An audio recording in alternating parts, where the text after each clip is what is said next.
Hello, everyone. Hello. Good evening. Well, if you're in Nigeria, it's evening here. So I'll say good evening, everyone. My name is Dr. Gloria Edozian, and I'm the president of 9 to 5 Chick Media. And I'm super excited to be bringing you an Africa wide conversation today. We are talking to the top 100 career women in Africa. So, yes, I have some major women with me today on this platform.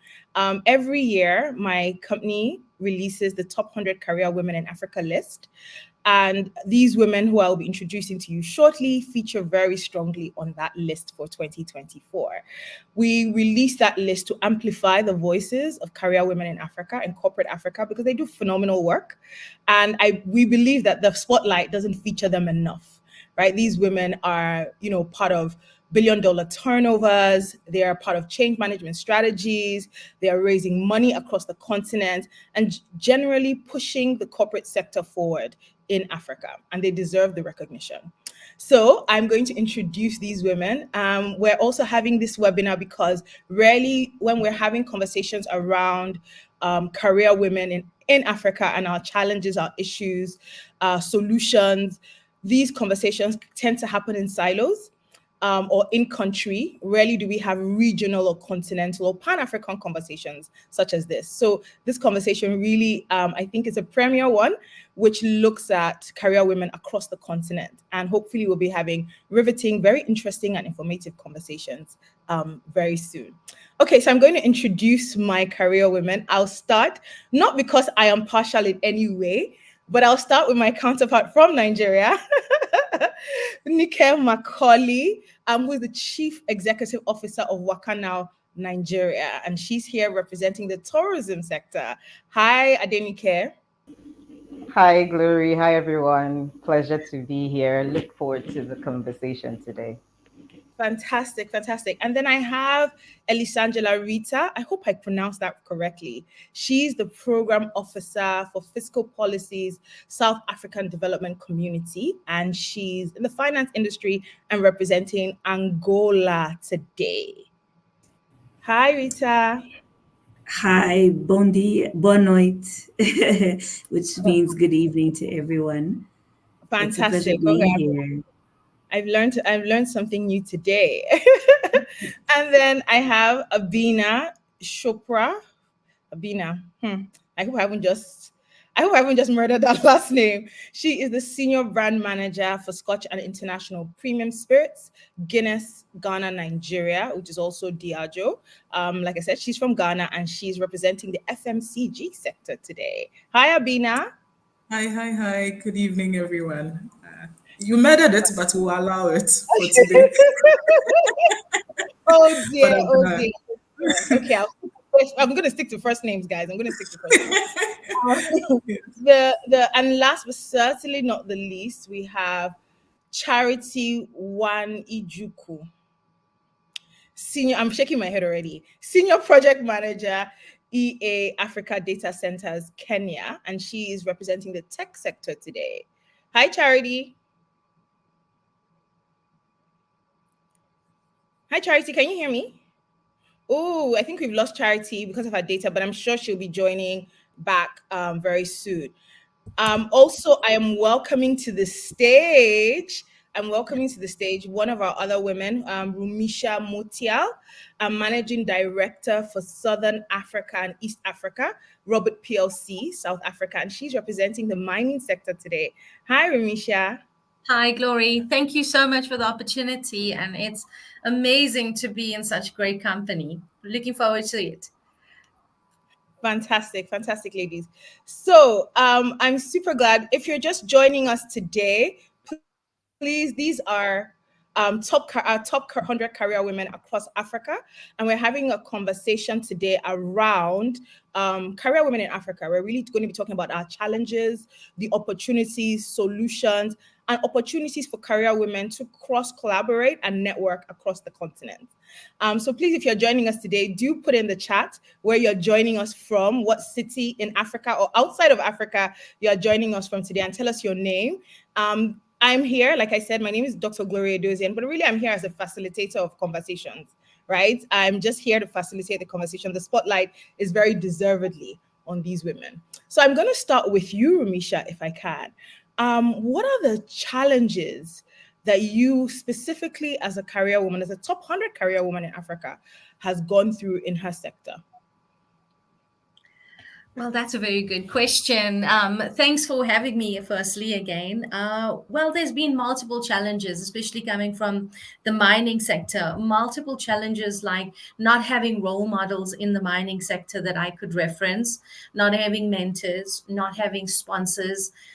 When my viewpoints were expressed, it was ignored or dismissed multiple times because unfortunately my male colleagues did not know or have experience with having a diverse team and the different opinions. The competitive advantage of having somebody that thinks differently was not appreciated. And I felt that I did not embrace my leadership style because there was mostly autocratic males in leadership roles in mining. And those were some of the challenges because I had to research how women lead, what makes effective leaders, and I had to become okay and comfortable in my own skin. And thereafter, the results were yielded. So I've had multiple challenges, and by accident, it became a book. So now I'm the author of Women at Work, My Journey into Matcha World. That's how many challenges I've had. So it's really practical. It's by accident that I am in the role and advocating for women. I had no choice because there were no women in these roles. And every time I had like a challenging experience, I wrote a chapter and I researched how women can overcome it. And here I am years later advocating for women and loving what I'm doing. So this wasn't a purposeful journey. I had multiple challenges and hence I'm here. Fantastic. Marisha, I love that. I love the intentionality behind documenting your journey. I think that's amazing. But I also, there's so many things to address in that response, right? First of all, it's that ability to own your voice in a room. There's also this idea of, being able to advocate for yourself, but fundamentally around what female leadership does look like. Because I think so many times we are constrained by what we should look like as female leaders, right? And is there space to be something different? So, Nike, I see you nodding your head there. I see you nodding your head there. Do you wanna add to that as well as just speak about some of the challenges you have encountered as well? Oh yeah, I mean, I think you touched up on one that is often a challenge that what people don't actually realize it. The fact that you're a female leader means that you're sometimes boxed into a corner of how women must lead, expecting that you must be meek, you must be soft in your approach, and when you're seen to be otherwise, you're termed to be difficult.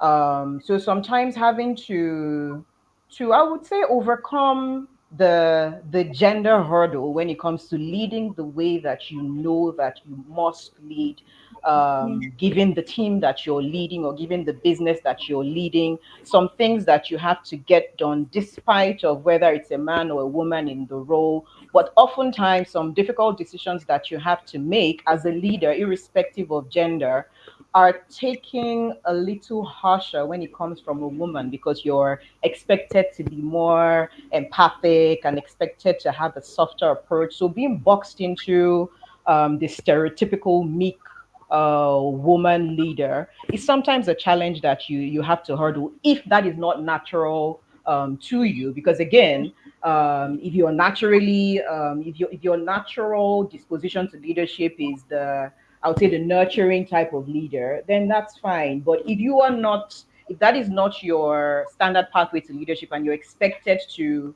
be seen in a certain light just because you're a woman, then it becomes a challenge. So yeah, being boxed into that stereotypical female leader, or sometimes the stereotypical strong woman leader, being that you have to have the loudest voice in the room because you want to be heard, sometimes could be a challenge. So just the stereotypes in either direction is sometimes a challenge that has to be overcome. Fantastic, fantastic. But what other challenges have you faced as well? So, for example, Risha's mentioned the networking and sponsorship. Is Mhm. that something that you have found challenges with, or have you also had other challenges? So networking, I would say a challenge is the stereotypical boys club, right? Mm, In as much as we like to say that we're, new generation women, we network in a certain way and we can get into any rooms, that stereotypical boys club is still difficult for women to break through, and a lot of business decisions are made in that boys club. So sometimes networking as a woman can be often more difficult, particularly when you're networking with a different gender, which is why I love the work that you do in term trying to create a community, of future thinking women, and for us to be mm, intentional about, creating that, also that women's club, that girls club, that then becomes, the opposite of being difficult for the guys to break into. But again, some of the challenges are networking as a woman, but networking with the men and trying to break into that stereotypical boys club that it might not be as open, to with women being in the room. I think that's really really true. And it's something for me working with career women for a few years now. This idea of the stereotypical boys club, but then what is our response as women? Right? Do we build our own clubs? Do we build our own opportunities for access and Mm-hmm. influence? How do we do that? And hopefully we can discuss some of that today. I'm just looking at the chat, and we have a lot of people joining from different parts of Africa. We have Natisha from South Africa, from Cape Town.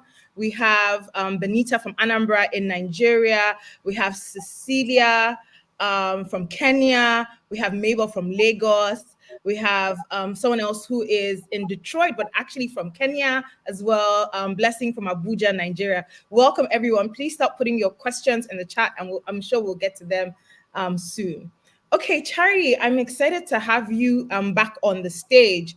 My question, we were talking about challenges career women face, and we've talked about the acceptability of what female leadership could look like. We've talked about networking. What are some of the challenges you have faced in your career? Well, thanks for having me, Glory, and apologies for that. That just, as you earlier said, could happen to any of us. But yeah, challenges, that's a challenge, I must say, being in Africa. Sometimes that happens.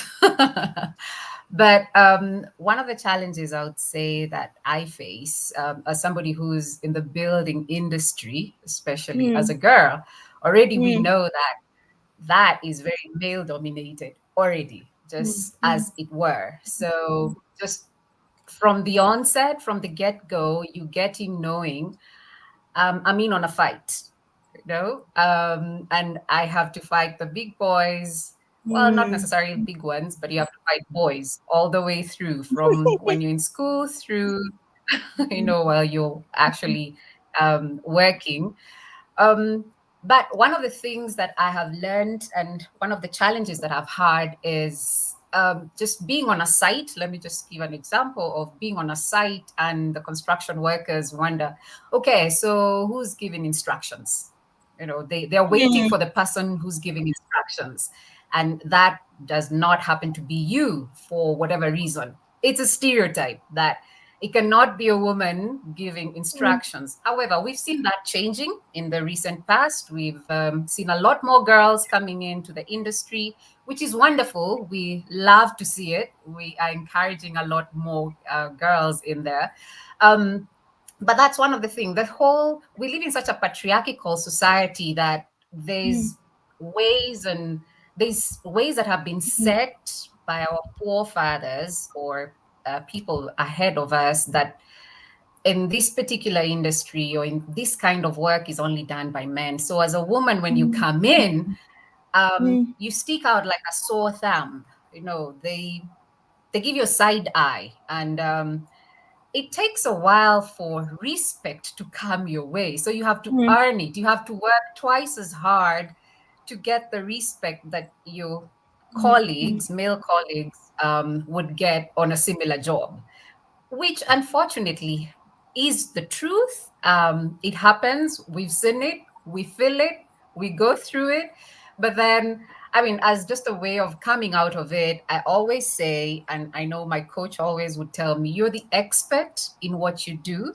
So wherever you are, speak confidently and like the expert. Be the person who knows what they're saying. Be the one to, I mean, carry Mm. yourself as the person who knows why they're there. So that's how I overcome that challenge, just to answer that other part of the question. I Yeah. completely relate to that response because as African women, I think one of the things that we have a commonality on is the societal construct that we live under, right? Our unspoken moral codes, and how African women are raised, right? And the belief system. And like you said, we come from a very patriarchal society, right? So there are a lot of social constructs, moral obligations of what women should look like, where they should work, what they should do. So I'm wondering, with Rita and Abina, have you come across any of these social constructs in your career? And has this been a challenge?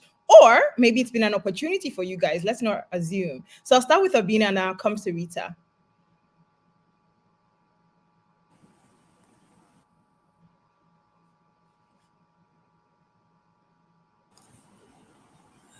Okay. I just realized I'm on mute, so I wanted to make sure I'm off. That's brilliant. I think that I was just nodding to every conversation because in my career, for me personally, even in growing up, and it's one of the things why I'm excited about this, I come from a family of women who are very strong and are all independently doing their thing. So I come from a family where do something for yourself is a norm. And to then end up in, I started my career in the agency world, marketing agencies, where why is this girl so bossy and dominant, right? So, Mm, Nike said it, Charity said it. They're thinking of it's looking very strange for all of a sudden this lady to be feeling like she's a leader. Who told her she's a leader? Right? And I'm rather thinking, but this is odd. Why am I here and it's feeling like I'm the odd one out? Then it's looking like I'm the crazy one, right? So you are the one that is extremely loud. You are the one that seems to be overly ambitious. You are the one that only seems to know where you want to go. And so that social construct of, well, this girl doesn't look like she'll get married, right? So that construct of if you are driven, if you want more for yourself, automatically it means that you are the odd one out and you mm, really are not in the grand scheme of the Ghanaian and the African woman mindset, almost make enough to just support, but don't want more for mm, yourself. And it was a hard one for me to accept and break through. At a point, it actually did make me tone down to say, okay, seems I may be too much to handle, so I need to calm down a bit. But I've realized sometimes it's the biggest mistake you could ever make, right? You end up confusing your own self and the path that you're supposed to be on. so powerful. What did I do about it? Honestly, sometimes I don't know how I did it. Mm, I think it was a mixture of having other women who were equally strong around me. The great thing about the FMCG and the agency and the marketing agency space is there were a lot of women. They were not the designers, but they were mostly the ones that would handle a lot of the client relationships. And so my first boss was a woman. So I've had the experience of knowing what it means to have a woman who is also very strong, mm, right? And being mm, strong doesn't mean being bossy. And it's something that it's also an interesting dynamic that people struggle with. And so mm. hearing Nikki, hearing Charity, even hearing Misha, I was just nodding my head to say, really, then this is something that happens everywhere in Africa. And it's good to know now, right? So that if I knew this 10 years ago, I would have just smiled and say, yeah, I'm still going forward. Um, but I would say that having the people who were equally pushing through, being the authentic selves, helped me Mm. realize to continue being me. So that's how I did it, honestly. Wow. And I think, we talk about the power of that's such an excellent example. Thanks for sharing that with us, Sabina. I think we talk a lot about representation, the power of representation. And this is a prime example of that, right? Having that female boss, having that person that sort of diversifies what it looks like to be a woman leader. it gives you, it lets you know that there's room for you, right? So thank you for sharing that. Rita, I'm coming to you now, and what are your challenges? What are your perspective on the conversation so far? Oh, I just want to agree and say yes, me too, me too. Because it just seems like, we're from different fields and industries, and it just seems like this is across the board very similar challenges. I was excited to hear that Ramisha published a book, Woman at Work. And it's funny because I have a notebook that I call how to be a woman and survive corporate world. It's not a Wow. book or anything, but it's just that rules that, or I don't know, hints that I wish I had when I started as a woman, and I started quite Mm, young in a very male dominated environment, which is public finance policy. um, and I only realized later that it's like um, we're many miles behind when it comes to when we try to thrive in this environment, not because we are behind on our own, but because the way the system is created for the comfort and the thriving of anybody that's not a woman. And I always say, I give a very simple example: desks and chairs and air conditioners.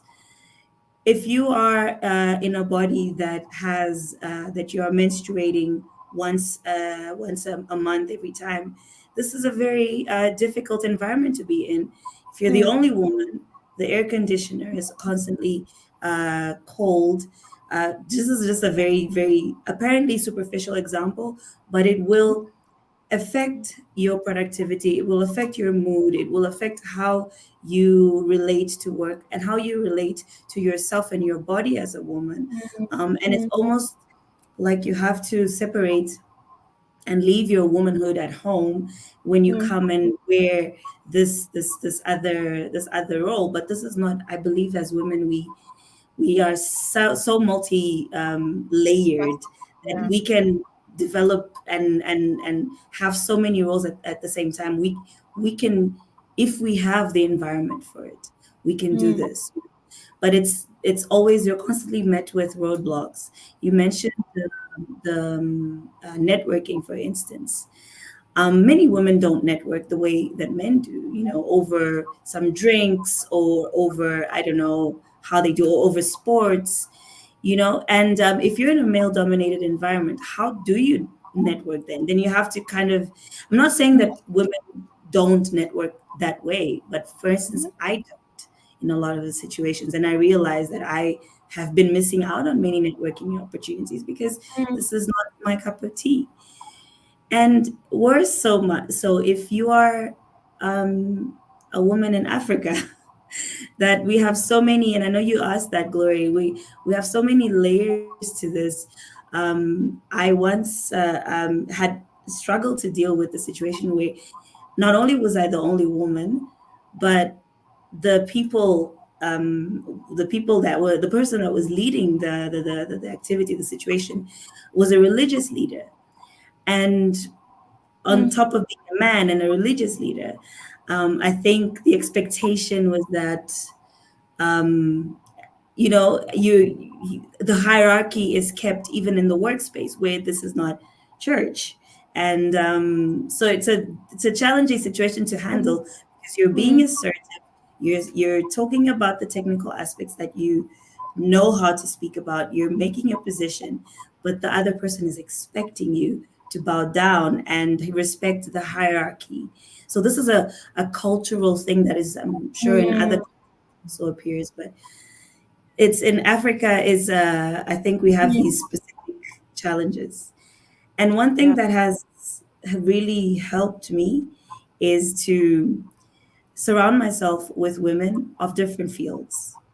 So Mm, I vent about my corporate life issues with women who are not in corporate, with women who are leaders in other fields, so that I sort of just reconnect with different women are doing it differently in their own fields, so it's good to just kind of it keeps you grounded, it keeps you out of your issue, and it Mm. reminds you that you've got similarities with other women, and there are different ways of addressing situations. So Ama- Amazing. I think these are really powerful responses, and for me, it is surprising, but not so surprising to know that our challenges resonate, right? Regardless of what region we are in Africa, and the conversations happening in the chat are also the same, right? We have people, sort of saying, "I'm super excited to be here. I'm glad I'm here." Women across Africa. People are also resonating with what you said, Abina. Being strong doesn't mean bossy, right? So a lot of comments, guys. Please keep the comments going. I probably won't be able to read every comment because of time. I want us to talk about something that women don't really talk about, and that is pay, salary.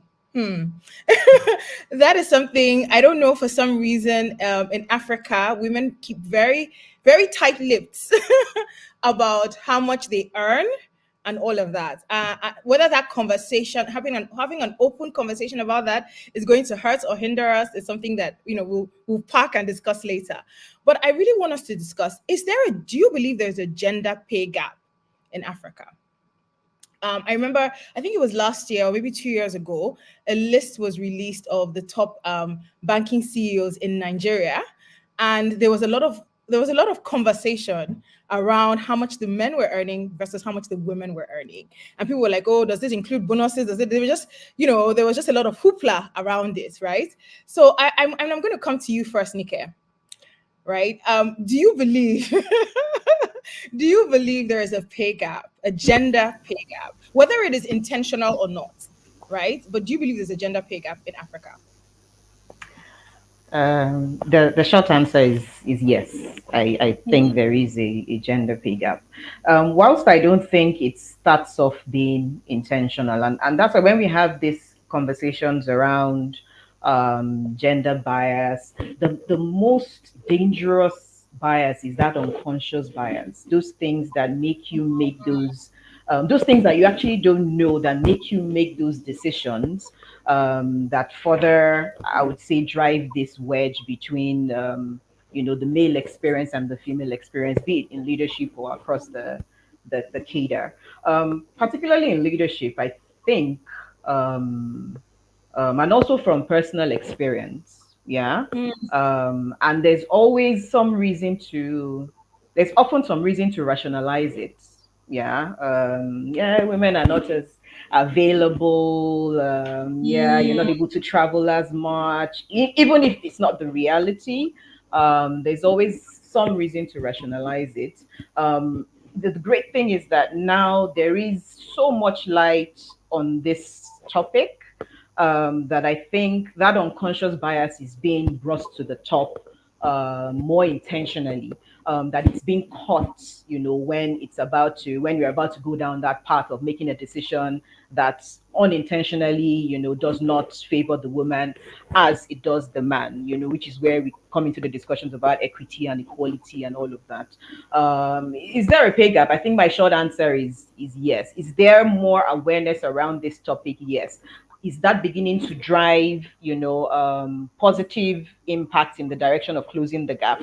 I think so, because now you have more women that are bold enough to question, that are bold enough to address these things when it happens to them or it happens to others. Now you have actually even more diversity when it comes to leadership roles. So we're getting, of course, we're not there yet. I hear it takes over 100 and something years to close the gender gap when it comes to leadership, particularly in the business and corporate landscape. But still, we're having increasing representation, and we're having more people that question these decisions when they are made, because there is more attention on the topic of equity and equality. And of course, pay is one of those topics that has been addressed multiple times. So yes, it does exist, but I see progression in the right direction.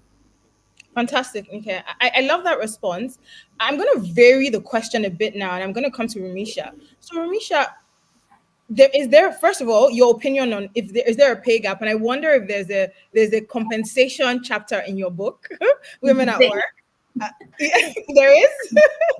And I was wondering, to what extent is that pay gap, in your mind, a function of how women can negotiate or are able to negotiate for what they deserve? Very good question. So, firstly, there is a chapter, and to date, I still negotiate because there's no equitable pay for women in the industry. So, Africa as a whole does have a gender pay gap, and I think 30 to 40% less than males is what females are paid on our continent. There's a big chapter on this, and I really talk about how you should measure your results, quantify the value, understand the research. So when you're negotiating, you start with your opening point, your midpoint, and your walkaway point. When you're Hmm. negotiating the value you've contributed in organizations. But apart from that, I don't think it's intentional. But there is things as leaders we need to do to make sure that it is fixed. Like Nikkei said, before 100 years, I don't want my daughters to be having these discussions. We need to advocate for this being remedied sooner. There is a lot of awareness, but we need to do regular pay audits. We need to advocate for equal pay. And a practice that I encourage within my organization is every year, because mostly it's the budget question that is raised. We don't have budget to rectify this, and it comes from years of unequitable pay. And I always say, well, let's start with 5 to 10. Let's put it in the budget that we're going to intentionally rectify 5 to 10 women. So every increase time, I would look at who is not equitable, whether they have merit, whether their experience and skills justify it, and we will adjust accordingly. To date, I still negotiate. There isn't a day or a role comes by or comes, where I have to obviously settle for a lot less, or the role is taken away. And it's really quite unfair. If males negotiate, they obviously get more, but with females, you have to give in your previous pay slip before you can move to another role. I hold back, but then, the recruiters now advocate for having the payroll. So I always ask when I move to another role, what is the job offering? And I would ask them to disclose in writing that they will not bring down the salary range if I am not within that. And once they give it to me in writing, I'll share my pay slip readily. But it is a huge problem. There's a whole chapter about this. I had team members earning more than me, and I had to do a business case as to why they need to Wow. pay me what my team members are earning.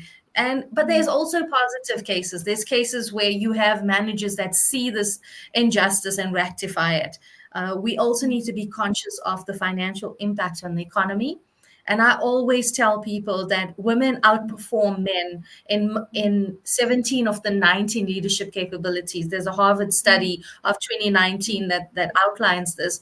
And also, having more females in roles allows the organization to be more competitive. So I always ask, do you want return on investment? Do you want an increase in sales? And do you want return on equity? Then hire more women. It's quite simple. The business case is done for us. Fantastic. I love that. I really love that practical tip around asking, okay, I'm happy to share my pay slip, but are you happy to give this to me in writing? Because the last thing you want to do is, if you've been subjected to unequitable pay in the past, for that to put you out of the running for a particular salary band, and then you're just in a vicious cycle. So thanks for that tip. I want us to come to Rita and Abina next. Rita, again, what is your opinion around pay, and Mhm. how can more women negotiate better, or is it not a negotiation issue? What should companies be doing to close that gap?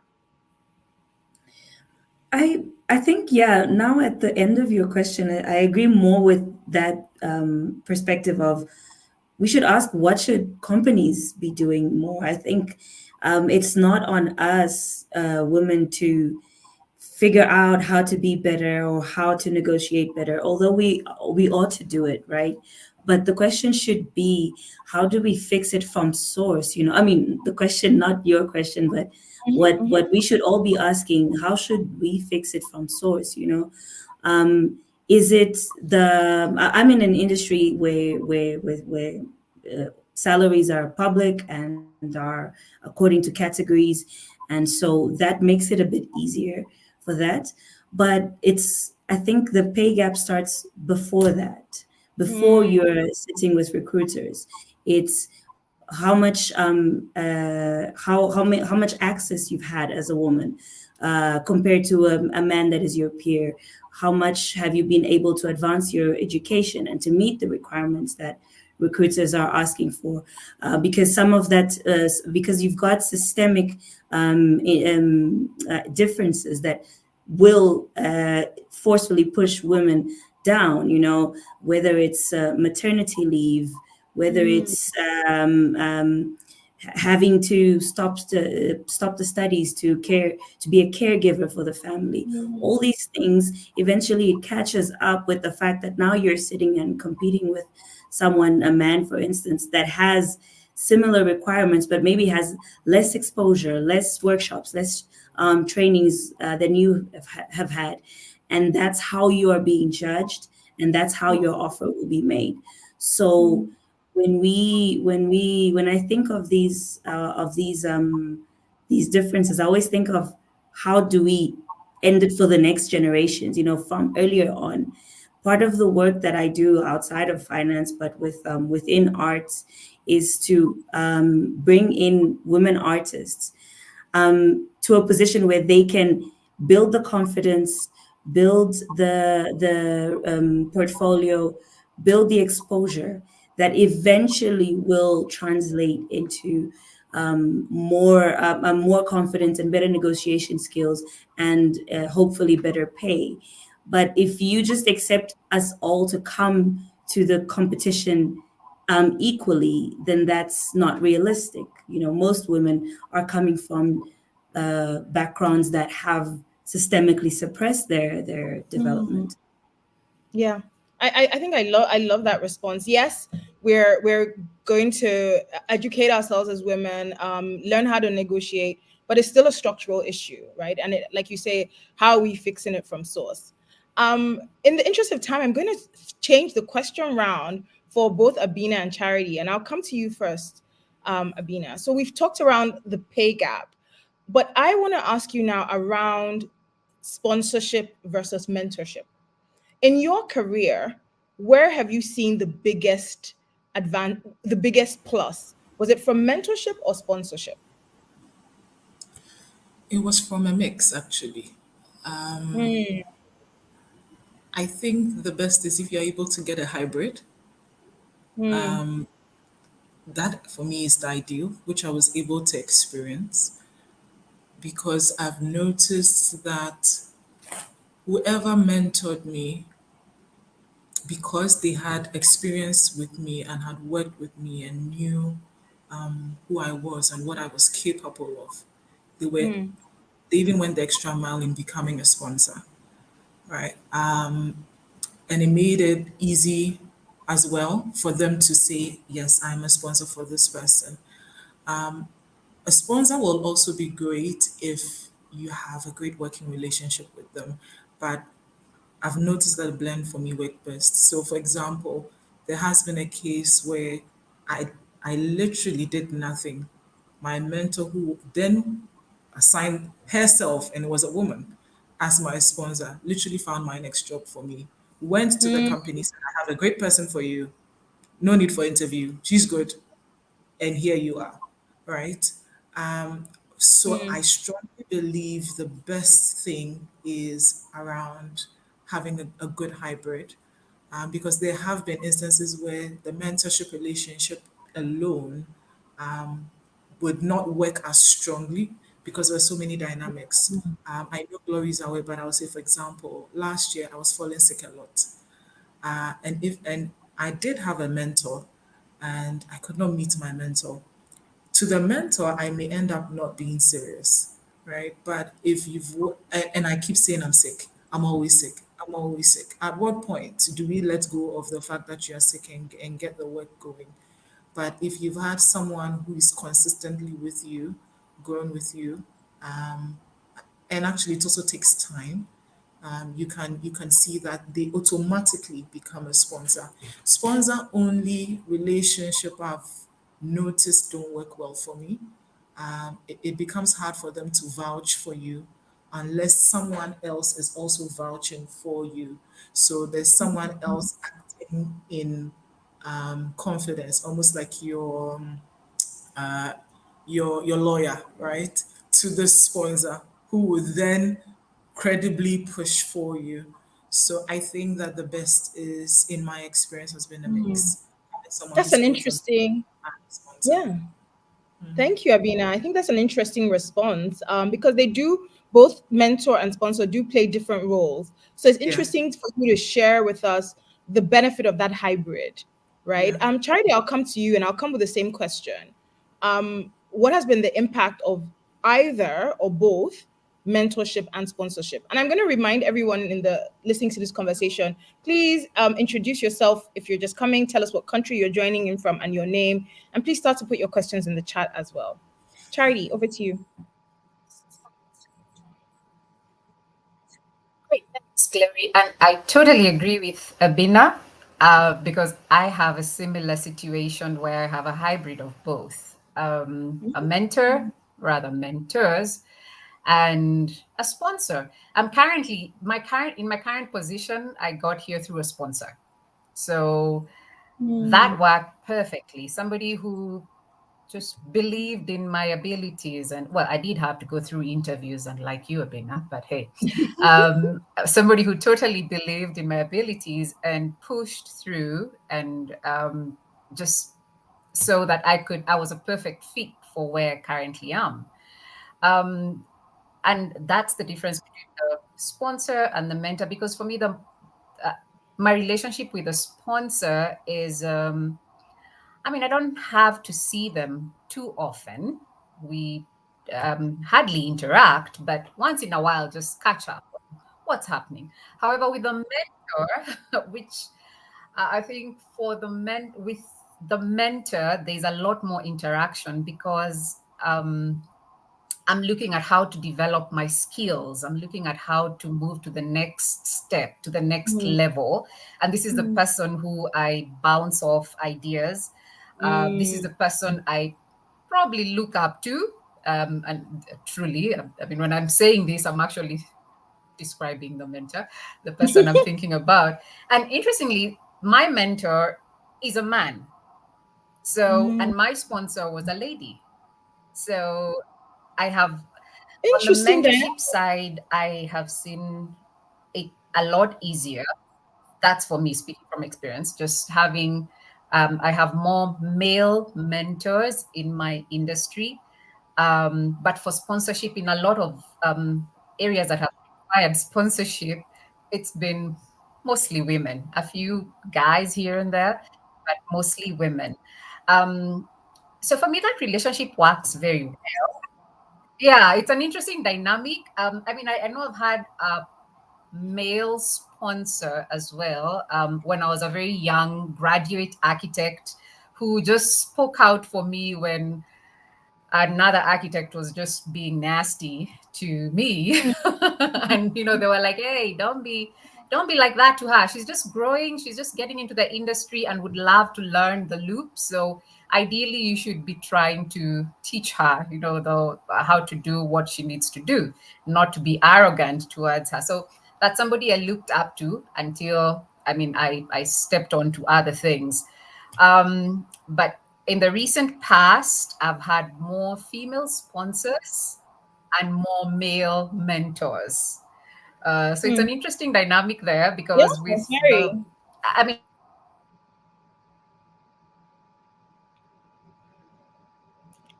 Oh, I think we're losing Charity. Can everybody still hear me? I want to make sure it's not my internet. Everyone can hear me. Okay. So I think that was an interesting dynamic because many times we think that sponsors, are gender specific, but from Charity's example, clearly not the case. Okay, I want to jump because of time. I'm seeing that we've already spent, can you imagine, over 40 minutes? If you're still, so we have Signita from South Africa joining us. We have Adetobi from Nigeria here. We also have Dr. Dr. Dorothy. Dr. Dorothy, I'm not sure where you're joining us from, but thank you guys for joining. If you have any questions, now is the time to start flooding the chat with questions.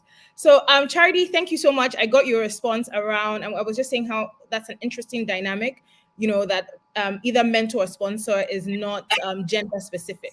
So, thank you for sharing that example. I want to come now to Rumisha. And Rumisha, I really want to speak to you around the importance of personal branding and visibility and thought leadership for career advancement for women in the corporate sector in Africa. As someone who has a book, I'm sure there's been a lot of branding efforts you've done around the book, around your career. So just speak to that. How, whether it's even around the book or just in your career, what role has visibility and thought leadership played in your career advancement? Very good question. There's so much to share. So I must give you a story related to how I advocate for personal branding. I resigned 4 times when I entered my first leadership role in mining, and that's because my results could not speak for itself. I wasn't given opportunities to voice my opinion. I was there for just a body in a seat, and it wasn't a good environment, so I resigned. And many females came up to me and said, if you resign, we're not going to have any role models. I'm 10 years as a technician, you're the only female here. And what happened was I stopped and I did my MBA dissertation, and the research project was, do women add a competitive advantage to the mining sector? So I used that research to influence the sector and to help all the women, develop the areas they needed and aid men to be comfortable with having females in a boardroom. So, having said that, the research underpinned the book, and I had to work on personal branding and my visibility. Eventually, by advocating for females, more females wanted to hear about this and get assistance from me and mentorship. On a Friday afternoon, I'd finish at 2, and until 6 o'clock I would be mentoring people. So that's how the branding and the visibility came around. I also was able to have a strong brand and visibility in the industry because I was making an impact, and the women were succeeding, and people were now starting to look at my talent pools to move forward. And most of the women that pushed through the program are successful in other organizations or promoted. And for me, it wasn't a pat on my back, but it was great to build the credibility in the industry that women are successful, women need the platform, women can give you the results you need. So it's important that you manage your social media, your social platforms, the environments, and you understand and can quantify the value you've added. And that's what I've done. It was by accident, like I said, it was pure luck that I was thrown in this. And because I had to serve other women, I had to force myself to do the research, find the case studies, interview more people, and it's just flourished. I must say that women and men advocate for this, and we need both genders. It can't only be a female platform. Men have really done a great job for me, and I find that when I collaborate with them and they understand the visibility and the stats behind it, men, in my opinion, are better mentors and sponsors for me. I hope that answers your question. Yes, it does. Fantastic. Congratulations on such a really great dissertation that has a ripple effect for women in your industry. That sounds really amazing. Rita, I want to come to you next with the same question around branding, visibility, and thought leadership, and if that has any way impacted on the advancement of your career. It has in an interesting way. I'm also an artist, so and it's a difficult, not common mix to find. And I for the longest time, I would keep my art sort of a secret from my work from my work. People hid it as much as I could. But eventually, when I spoke to again somebody who's a mentor to me, who said, "No, it's fine. You're when I published my poetry book, said, no, invite your colleagues. Invite this could actually be very good for you." And it was a turnaround of my perspective. It shifted my perspectives. I realized that we can be multiversed, and it's an increase into our professional image. If people can know our different skills, our different uh, facets, what else are we good at? It helps with networking. It helps with promoting your own reputation as a professional. And I think men actually, in the whole typical boy clubs the situation, they know this. They Mm, are aware that if they have a hobby, it's a plus for their work. mm, So to promote the hobby, to go play sports with your colleagues, and so this will promote you professionally. But I didn't. I don't want to speak for all women, but I didn't really see the connection until then. And I always said, no, it's fine. Well, I'm just going to keep this separate. But it turns out that it creates this picture, full picture of who you are, and that mm, you can then maybe you're trustworthy. You're it promotes other qualities besides you deliver numbers. mm, And I think where I'm used to working, it's a very delivery oriented, and I'm sure you ladies as well. It's very number oriented, very delivery oriented. But we can tweak that to show, and this is what I've just embraced and accepted. Whenever I walk into a boardroom or a corporate circumstance scenario, I come in with everything I have. Not meaning that I'm exposing mm, sensitive information, but I come in as a woman. I'm not very tall, so I come in as a not very tall woman that looks, some people think I'm younger than what I really am.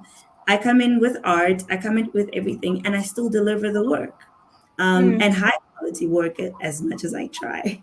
So I think bringing everything you have, having the confidence to bring in everything, whether it's your hobbies, your anything you do, it will improve and contribute to your personal branding.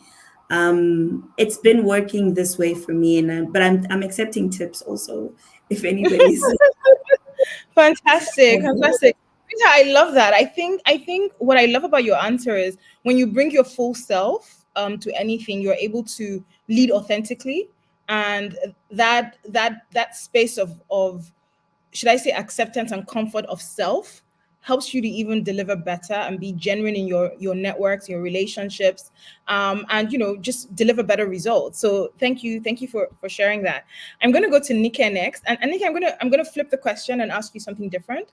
And I really want to speak now towards moving towards solutions. How can we on the continent retain top female talent?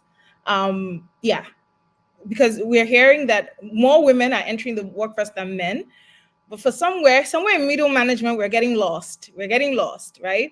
So how can we retain top female talent in the corporate sector in Africa? Yeah, I would very quickly chip in an answer that addresses the last two questions, because it's Fantastic. something very profound that I learned from my sponsor back in the days. So interestingly, I've never had a mentor. I've only had sponsors, and all my sponsors had been male. And one thing I learned was sponsorship is easier when you already have a brand, when you already have some level of footprint, either within your industry or even the digital footprint. It's easier for someone to handhold you and say, yeah, this is the person for the job, if they already know from a third party that you can do the job. So Mm, creating a personal brand for yourself and having a digital footprint is one thing I preach to every woman I try to get in contact with, that you're doing yourself a disservice if nobody knows that you're doing great work. We tend to hide under this cloak of humility as African women, and some proverbs, and I think it's a cultural thing as well. There's a proverb in the place where I'm from in Nigeria that says, when your yam is getting done, you use your hand to kind of cover it so no one knows. So everyone is like, oh, I'm doing this thing great. Let me keep it to my chest so no one takes it away from me. But you're mm, restricting yourself from even getting more. So for me, sponsorship becomes easier on the back of a proven digital footprint, or you being visible to an extent in your industry. I know Abena mentioned that she had a sponsor that took her to a role and said, no interview, you mhm, just the person for the job. I'm sure I could 100% bet that that company already knew about Sabina. Otherwise, they would say, who is this ghost? Or they had to do some research and saw Abina's profile on LinkedIn, or saw the great work that she's been doing, or speak to her industry colleagues or within some associations, and there was some validation beyond her sponsor. So that is what being visible and having a digital footprint does for Amazing. you. Now, in terms Amazing. of solutions, starting from simple policies, hiring policies, diversity in the I would say on the hiring board, ensuring that when you're trying to make a hiring decision, the people or the team that is making that decision is diverse. Because again, and diverse from various perspectives, gender, orientation, from even beyond gender, but specifically, I know today we're talking about gender.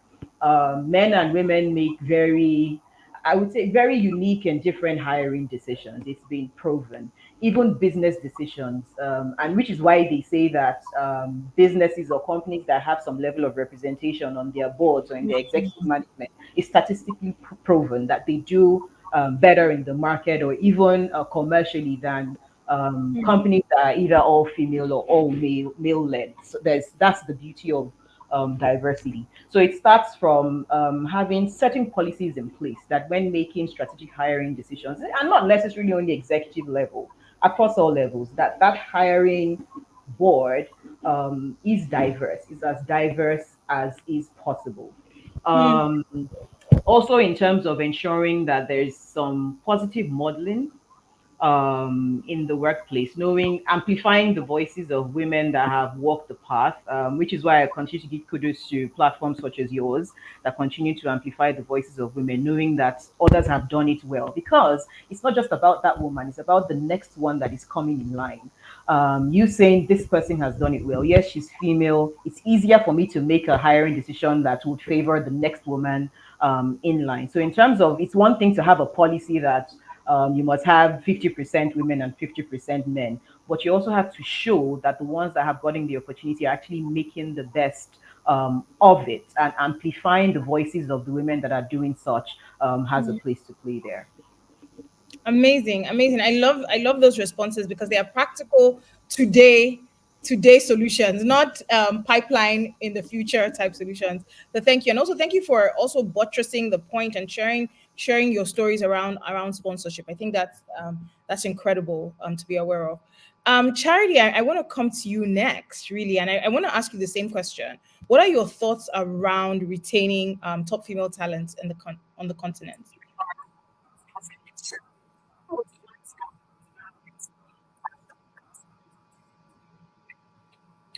Well, I'll speak to us as the women, and I mean, we who are here and the audience as well, just to say that what I believe in is stand out.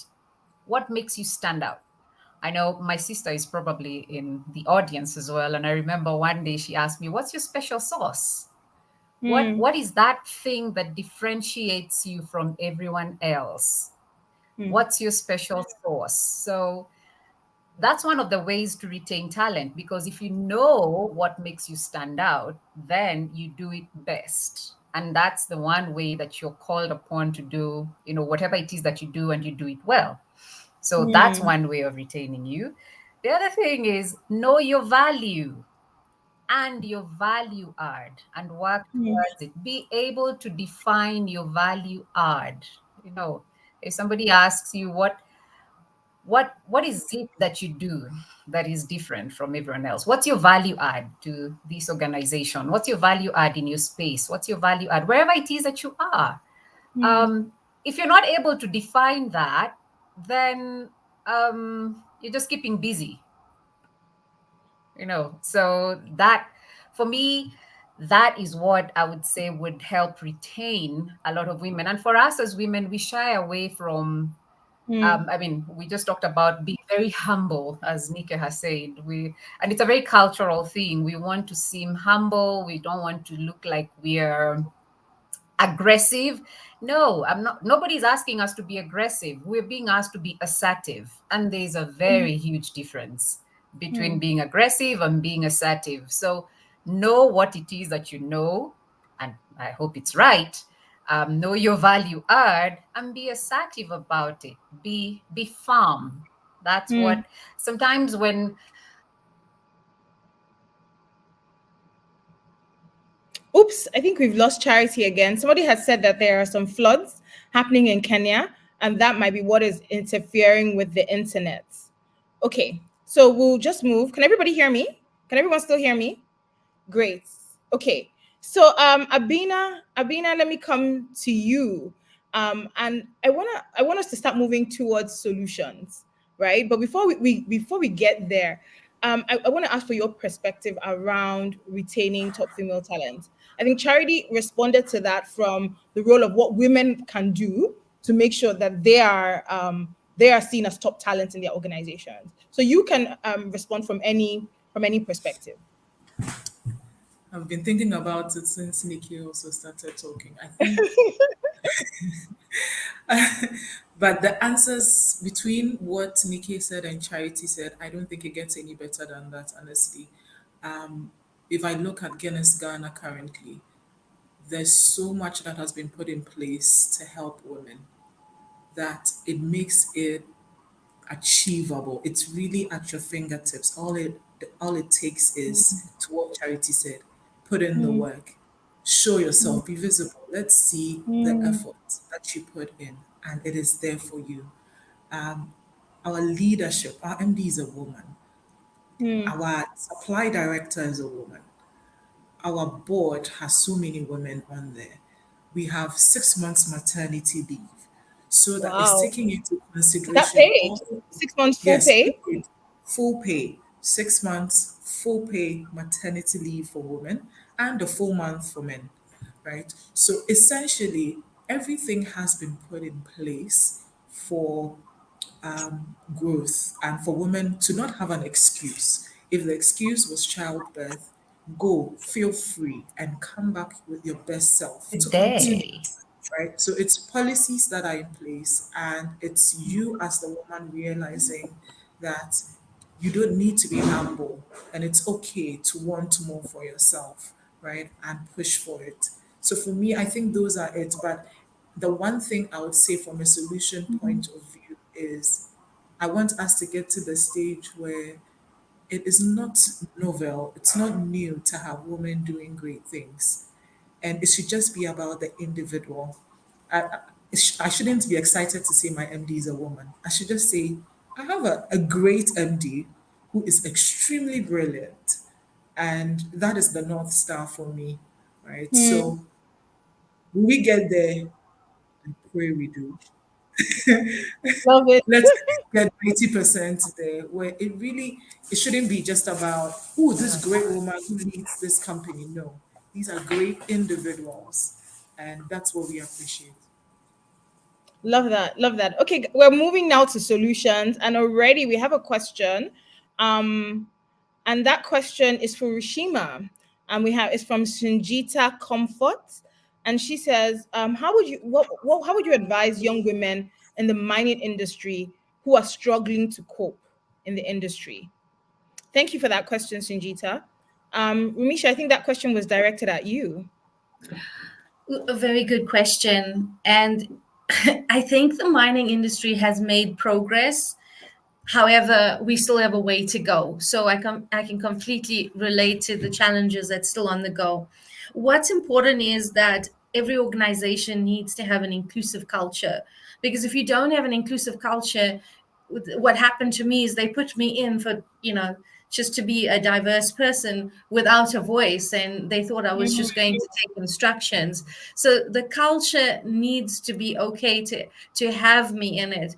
They need to be accepting my opinions. They need to be taking forward my ideas. So it's something that's really important. In order for sectors to change, the leadership culture must be cognizant of what it's like to have females.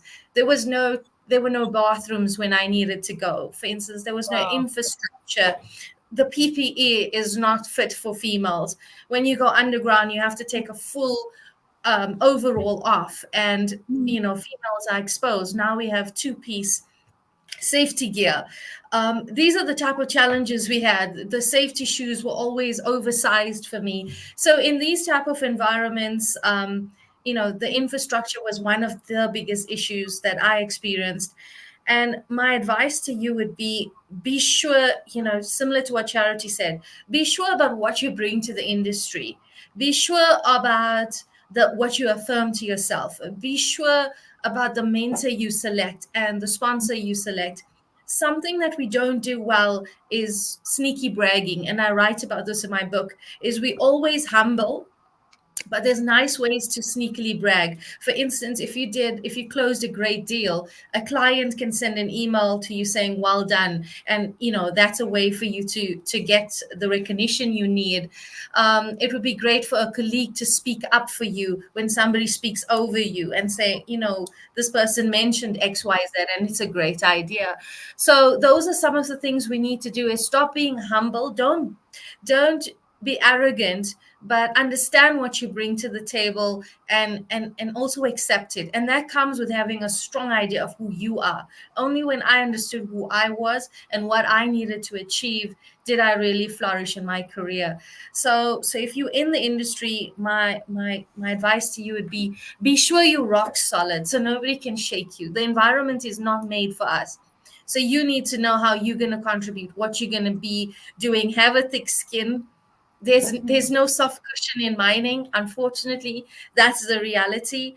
Women have to work 10 times harder to have that seat at the table. And even though you're doing so well, you always need to remind people that you have doubled their sales funnel, you have increased their sales, you have impacted profitability. So understand how to quantify the value you've added. It's no use knowing it, but remember to remind them. So the moment you questioned about, no, I want to share the story because my mentors originally didn't know how to handle me. So they would say, oh, you're too emotional, or stop being so sensitive. And that was the type of leadership advice I got.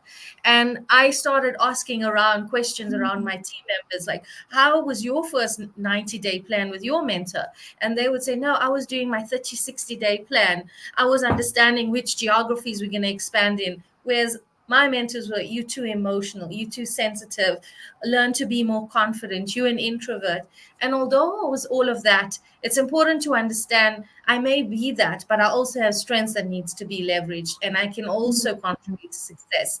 So my idea for you, Sangeeta, is know what you can contribute, celebrate your recent wins, allow other people to also celebrate you in a sneaky way, and always quantify this to your management team, and stay in the industry. We need more women. If most women exit, we're not going to be able to make an impact, and we don't want our generations to follow to be impacted by this. So reach out if you need support. I'll definitely give you a free copy of this book, because in my 20s there was no handbook, and I hope that it can serve you.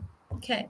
Amazing, amazing. Rumisha, I would really love to know more. Maybe we can discuss this later on how we can help publicize the book, because I find that a lot of career advice that we have in Africa through books and all of that are from North America, right? Right. We rarely do we have African women telling stories about what it is to be in corporate Africa and those solutions, that are homegrown. So we really love to partner with you in how, ensuring that, the book has more publicity and more African women can get their hands on it. So we can discuss that later.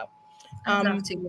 Thanks. Fantastic. Nikki, I want to come to you now, and I really want to talk about, going back to the question that Sanjita asked, and this is for everyone, and if we could just give a response in a minute, because I have two more questions that I have to do before we go. And the first question to Nika really is, if there's a woman now in your industry who's struggling, what is your advice to her?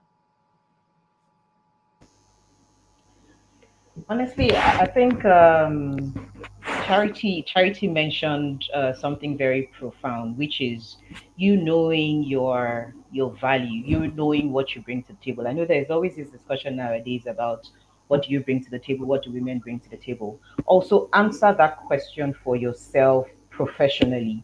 Sometimes doing some introspection into understanding your strengths and doing some sort of internal audit with yourself gives you that confidence when you know that, look, I've actually not done quite bad. I've actually done great stuff. But a lot of times we just keep going and move on to the next thing, in this race of wanting to do great. Take some time, pause, document your achievements, and amplify. That you can never imagine or understand the moral boost that it gives you when you go back and say, hey, I've actually done great work. But then putting it out there for people to also know, look, this is what I've done. And not just anybody, people putting it in spaces that would then become influential knowledge that can impact even your career progression or your business progression, as the case may be. There's something that I recently saw somewhere. It says I had to go pick it out. It says, be humble enough to know that you can be replaced, but be confident enough to know that there's no one like you. Wow. And that only can come from you knowing what only you can bring to the table, and then you'll be confident that if an opportunity comes or if it's something else, I know my value and I know where I can contribute. So I would say to Singita, you own your voice, know what that voice is, know the things that you can do well. There's no knowledge that is, I would say, that is unique. Nobody's a custodian of one knowledge. You're not the only one that can do everything that you can do. There are always other people, but really no one can do it like you do, and that's your superpower. Love it. Love it. We've entered the realm of superpower. I'm loving it. Thank you for that amazing response, Nika. Thank you so much. Abina, I'm going to come to you next. And I'm going to flip the question now to how can women advocate more for themselves? How can women advocate more for themselves? So I'm asking Abina and I'll come to Rita after. Okay, I think the easiest way to advocate for yourself is to just write a track record. Nikki has said it. Um, Mm, I don't know if it was you, Glory, or it was somewhere else. Have your email folder of all your good work, right? All the great emails you got from supervisors, from colleagues, right? Feel good. I think that was the feel good folder, right? mm, And then secondly, have your accomplishment book, right? Rumi said it beautifully. You should really learn to brag a bit, right? And there's nothing absolutely wrong with that. I even had to learn that it's okay to brag a bit. And sometimes mm, Glory actually is asking me, "Abina, what next?" Right? But it's important that that's the best way to begin to advocate for yourself. You have to appreciate how far you've come and mm, realize that you didn't get here because just because you put in the work, right? And it was a lot to get to where you are. You may not be where you want to be, but you are definitely not where you used to be, right? love And it. that's the simplest way I can say, the easiest way to be able to advocate for yourself. Love it. You may not be where you want to be, but you're definitely not where you used to be. I'm loving it, Avina. I'm loving it. Rita, what about you? What are some of the ways that women can advocate for themselves? Women in Africa can advocate for themselves. I really support, and I'm behind the suggestions that were made. The documenting the work that you've done is so important. We have so much on our plates on a daily basis, and I once forgot. I was reminded of work that I did when I went online and researched, and I found something that I that I had written to answer my question. So just to say that I had completely forgotten, and it wasn't it wasn't documented anywhere in my own notes. Oh So wow. keeping that record is important. The other thing is that I've just recently learned, we need to learn to tell the narrative. So many times Mm, where there are people out there doing amazing things, but because of the way you sell your story, because of the way you're maybe too trying to be too humble, maybe you don't have the right communication skills, maybe you don't want to brag, etc. But the people who are getting opportunities are the people who are out there, are the people who are telling their stories and have learned the way to persuade, to be persuasive in the way they tell their stories. What you have done is probably a lot more than what the way you see it. So you're seeing it through the lens of the pixels, and you're judging yourself, and you're saying, well, it's not that much. But if you tell the story in a compelling way, it will reach others, and you most probably will get that recognition, even if it's just verbal recognition. But it certainly will come. It will produce fruits, and I really like the idea of the feel good folder. I think it's a carry. But I certainly think that as women, we need to do a little bit in general, do a little bit better in coming out of our shells, owning what we've done, practicing this narrative with our sponsors or mentors or friends. To Only with practice we will get rid of the habit of dimming down our own light, which is not what it's not ours. It was imposed on us, but we need to every day practice sort of to clean the lamp. Love it, love it. I love the idea of being persuasive and communicate. I call it communicating your value with power, because I think, and that's really about understanding who you're communicating to and what's important to them, right? And making sure that you're hitting those marks. So I love that response. I'm going to ask the final question because we must go. We must go. This has been a riveting conversation, and I'm going to ask everyone the same question now. And I'll start with Charity. And really, so we've talked about a few things, right? We've talked about the challenges we face, from social constructs to pay gap. We've talked about how do we solve these things, how do we advocate for ourselves, and all of that, right? And how do we ensure representation, blah blah blah blah. But my question now really is around what we as African women can do together. And so, Charity, my question is, how can women in corporate Africa, how can we cross network and co-collaborate more? Glory, first of all, just this forum we are having today, I think that's a Mm, good start. I think this is an absolutely wonderful start. So if we can keep up with more of this, talk to each other mm, from different regions, east, west, north, mm, south, central, find out what's happening in each one's corner, and mm, see how we can leverage from each other's strengths. That's one way to learn from each other and know, just like Alice Angela said earlier, no, it was Abina probably saying that it's good to know that she's not alone. So just to understand that the issues or the celebrations we are having are common to all of us. mm, So such forums will be good. I mean, and the world has become a global village now. It would be lovely to visit every corner of this continent, but we can have this an hour and a half, and we discuss issues and tear it apart and mm, see how we can move forward. That would be a good place to start. Probably another thing I would say, and I've seen this happening in my organization recently, is just have programs.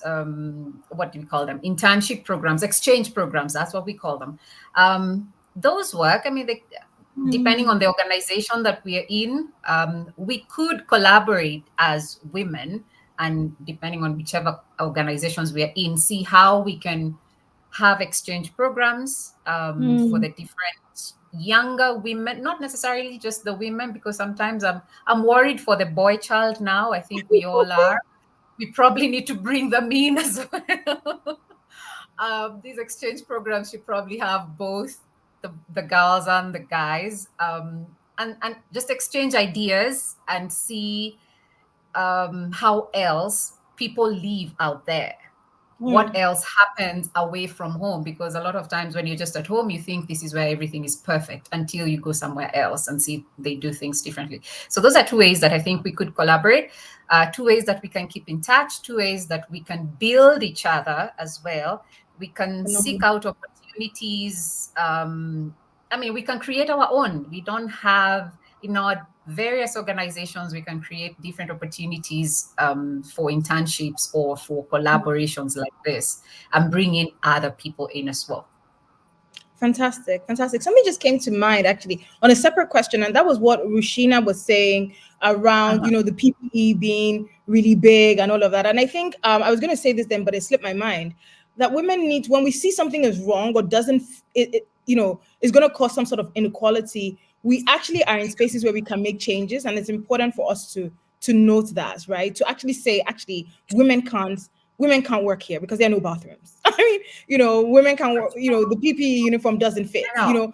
actually being advocates, not just Yeah. for ourselves, but for other women. I think it's important. And for So, that. Yeah, I know. And just to add on to that, I know yeah. I loved what Ramisha said earlier, just before I checked out again. And I have something that I was reading here, which we got for International Women's Day. It has four statements that I carry with me all the time. I'm like, when women aren't represented, we must ask why not. When Hmm. women are discriminated against, we must call out poor practice. That's my favorite one. So just like Rumisha was saying, we must call out poor practice wherever we see it. When the treatment of women is not equitable, we must take action.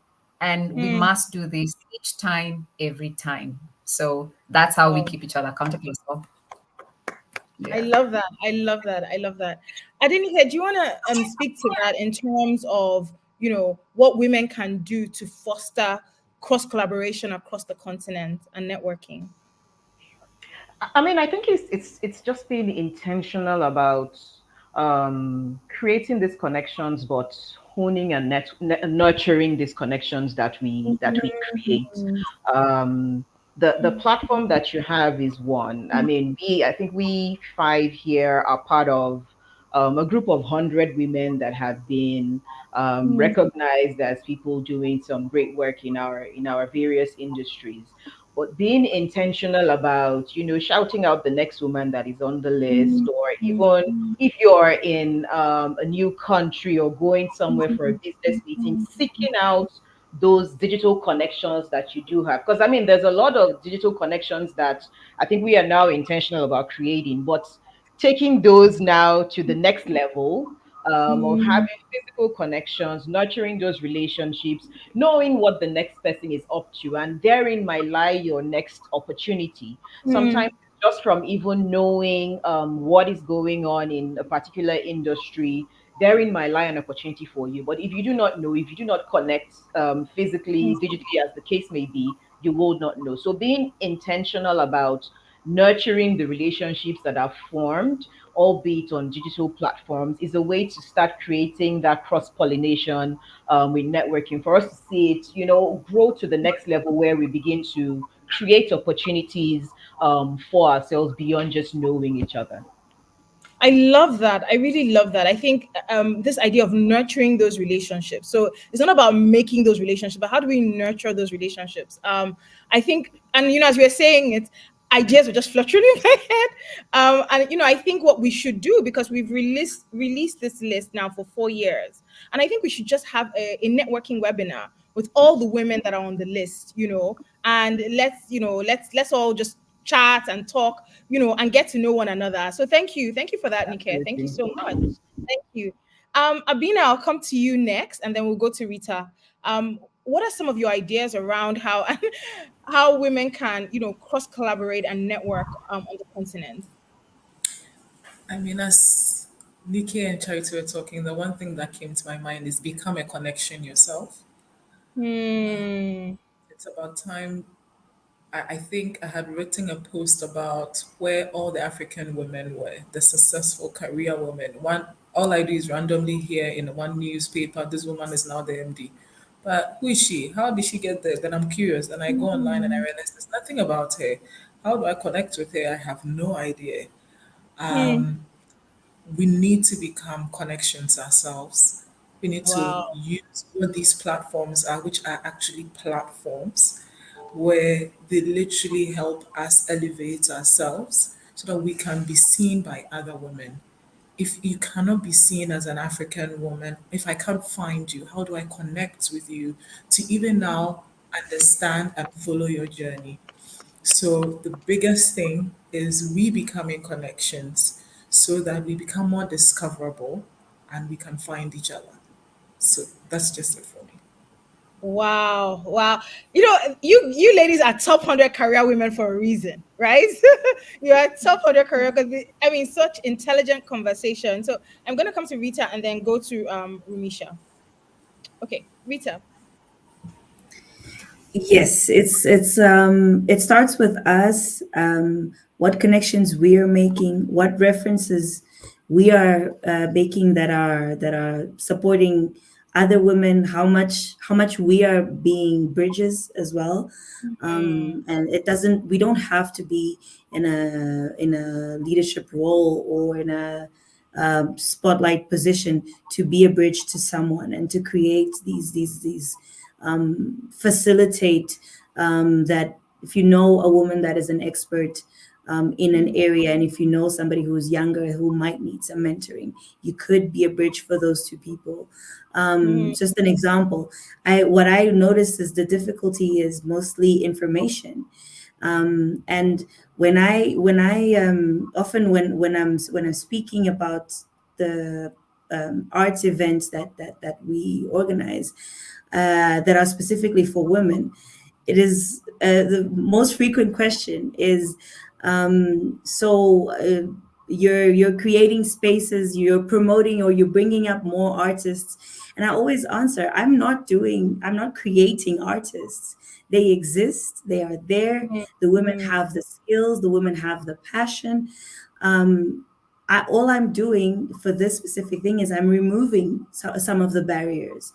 So I'm a firm believer that women, we don't need favors, or we don't need to be facilitated. We just need the barriers to be removed.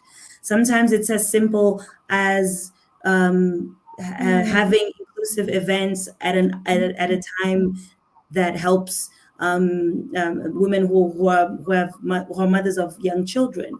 mm, Sometimes it's about removing barriers of transport, barriers of language. And then you will see, when you remove those barriers, you'll see the women flourish. You'll see them step into their power. And so uh, that to say that we can be mm. vehicles and bridges and facilitators in very easy ways that don't require setting up very big structures. So, and it goes back to, again, knowing ourselves as Mm. well. I love that. I love this idea of it. We're not creating. There are intelligent, progressive, innovative career women on the continent. We are not creating them. All we need to do is remove the barriers, and we will see these women flourish. Right. So as we come together, as we become connectors, let us also be advocates. And when we're in those positions, be part of the process of removing those barriers to allow women come into their own. I love it. Love it. Thank you, Rita. And I will come now to Ramisha. Thanks, Glory. I think everyone has summarized it excellently. The thing I would add is this platform is unique and amazing, and I learn all the time from everyone. What is crucial and how we can pay it forward is within ourselves. How many? I always ask somebody before I mentor them, how many people are you mentoring? Because you have to pay it forward. And if you're not paying it forward, I'm not going to mentor you, because not many women are paying it forward. We take the success and then we run with our own careers. So that's really imperative. There's enough light for everyone. So I also believe that shedding light on somebody in another country and, putting a comment about their success or liking and sharing the talks they're doing is great. And something else we can do is, if we're all in different countries, it's important when you're invited to talk. Like, for instance, I was having a challenge with my team. There was a couple of years ago, and they had a conflict, and I asked one of the key women, would you be able to talk about this? And they're leading this large organization, and they said no. Then I asked another one, and they said no. And I thought to myself, well, how do you lead a leading organization, and when somebody needs assistance, you turn your back because it's not going to give you, I don't know, as much likes as you prefer. So it's important to serve. It's important to understand why you're in this. You're not in this for the praise and the brand and the likes. You're here to serve and add value. So across all those platforms, I'm willing to talk in every different country. And if you have 2 or 3 people with a challenge, I'm willing to share the little I know And we all know as little as a mustard seed. So we must remain as humble as that. You must always be hungry to learn and learn and learn. Because the moment you think you know it all, that's when you learn the greatest life lessons. So my guidance is for us to always think that we have to serve, and when you feel like you've served enough, serve some more, and we owe it to the African continent. Love it, love it. Ladies and gentlemen, these are part of the top 100 career women in Africa. And you can tell intelligent minds, innovative solutions, and just progressive in every way. Thank you so much to Adenike Macaulay, Abina, Charity, Rumisha, and Rita on this premier conversation of career women in Africa. We've discussed a lot of things today. We've discussed what are the challenges that hold career women back in corporate Africa. And we have seen that some of these challenges we're not alone. These challenges, they transverse the continent. We've talked about how women can advocate for themselves. We've talked about what companies need to do to retain top talent. We've also talked about what women need to do themselves. We've talked about gaps in networking and how we can fulfill it, and how we can fill those gaps in networking. But we've also spoken about what women can do if they're struggling in their various industries. This indeed has been a riveting conversation. I have just been here as a facilitator, but I really want to thank my guests today for bringing their expertise and their full authentic selves to this conversation. And of course, to the audience for being here and for your wonderful comments. Sorry, I couldn't read them all because of time. This was meant to be for 60 minutes, but we're here for 90 minutes. So thank you so much for everyone for listening. Any parting words, ladies? Anything you want to say before we log off?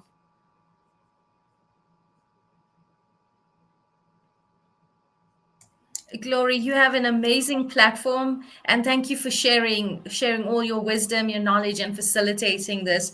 I really appreciate it. I think the African continent needs African experience. We need African examples, and we need African role models. It's my daughters need to grow up and look at people that have similar situations. So that's what you are creating here, and kudos to you. Thank you so much. Thank you. I didn't hear or Rita, do you any parting comments before we say bye? Yeah. I would say kudos to you, Glory. I mean, you do an amazing and excellent job in actually facilitating and coaching women. I know that you play in that space of ensuring that every woman has a voice and every woman knows how to use that voice. So kudos to you. Thank you for all that you do for women in general. And I mean, to every woman on the panel, I'd say that voice that you have, own it, use it, don't hide under the cloak of humility. You can be assertive without being rude.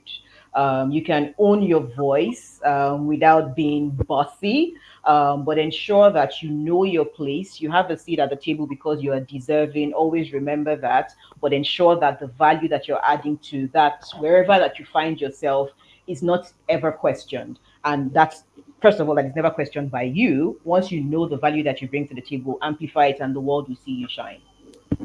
Love it, love it, love it. Rita, anything you want to add? Thank you so much. This has been a great. I think I just feel invigorated when I'm surrounded by women who are brilliant and who are and natural. I think women do this so flawlessly and effortlessly. So thank you, Glory. And I stand by my last comment of we just need to, even for our own development, we just need to remove our barriers, and we'll Uh, see, like a flower, we'll see how magic happens right away. Love it, love it, love the comments are pouring in. Oh, Charity, we're just saying one thing to say bye to everyone. Is there anything you want to add? We're just saying bye. We're closing down now. Wow, thanks for having me. I think I have struggled throughout this session, but That's I'm fine. good. I keep strong. Thank you for having us, Lori. And I'm glad to hear these good responses coming through. So, Yes, to all the women out there, let's go out. Let's do what we know how to do best. Let's be our very best at everything we do. fantastic, fantastic. Well, you've heard it all here from the top 100 career women in Africa. Till next time, it is me, Dr. Gloria Dozian, and these are many amazing women signing out. Thank you so much, ladies. Bye. Thank Bye, you. everyone.